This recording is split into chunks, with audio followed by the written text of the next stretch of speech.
جیسے امام نووی اگر آئے گا کہیں کہ سند میں، تو نووی بہت بڑا صوفی ہے، آپ ریاض الصالحین وغیرہ دیکھ لیں، ان پر اتنا غلبہ آخرت کا اللہ اللہ کا تھا کہ شادی بھی نہیں کی انہوں نے، شادی نہیں کی، 45 سال کی عمر میں فوت ہو گئے۔ علماء عزاب میں سے، علماء عزاب یعنی جو شادی جن نے کی، علماء عزاب باقاعدہ کتاب ہے جس میں ان علماء کا تذکرہ ہے جن نے شادیاں نہیں کی، علم کی محبت ہے، جن میں امام راضی بھی ہے۔ امام راضی اتنا بڑا آدمی ہے، انہوں نے بھی شادی نہیں کی، 120 سال عمر پائی انہوں نے، پوری زندگی اس میں گزار دی۔ علماء عزاب، جس سے علماء عمیان، نبینا علماء، جس میں تفسیر جو ہے نا وہ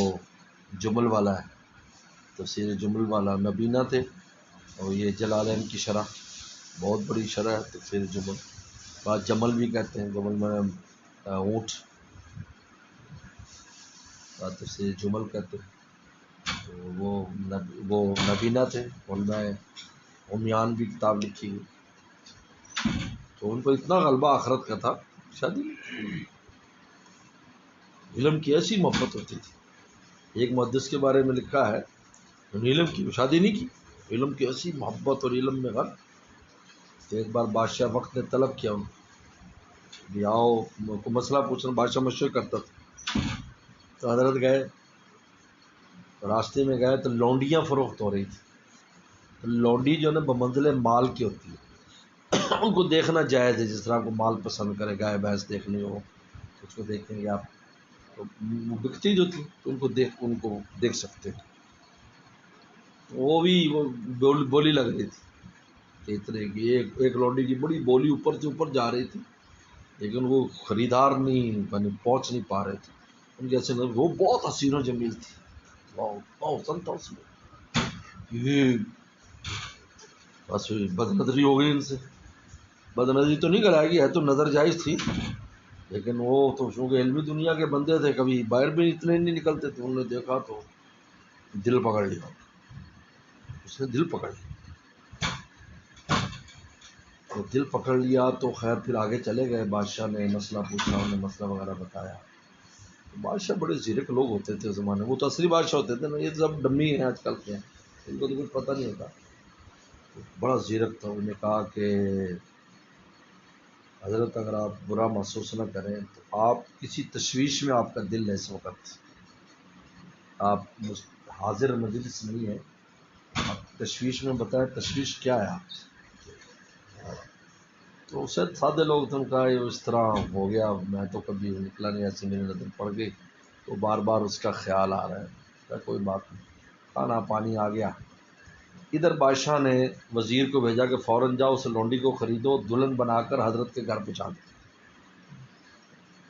راشن کیا مشکل ہے، وہ قیمتیں لگ رہی تھی، پہنچ ہی نہیں پا رہا تھا، کوئی وزیر آیا، انہوں نے کہا چل کتنے کی گئے، پتہ نہیں کتنے ہزار درہم کی تھی، تو اس نے وہ دیا پیسے، اس کو بیوٹی پارلر پر دیا، عورتیں ہوتی تھی پہلے زمانے میں سجانے والی، سجایا اور اس کو دلہن بنا کر حضرت کے گھر وہاں بٹھا دیا، گھر بھی اچھا کر دیا، نیا فرش ڈال دیا، تو ادھر بادشاہ کے پاس تھے،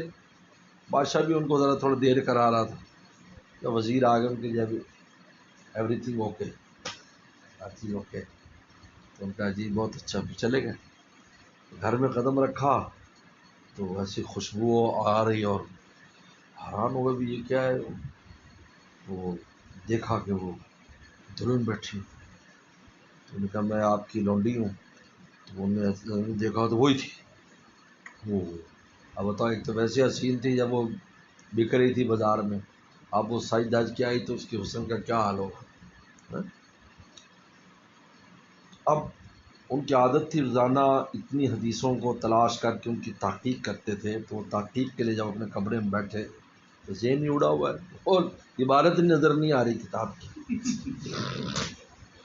آپ دیکھتے ہیں یہ وہ ہے، تو اس لونڈی کو بلایا، ان کا جی حضور، ان کا اللہ کے لیے میں نے تجھے آزاد کر دیا، آپ چلی جاؤ، اللہ کے آزاد چلی جاؤ،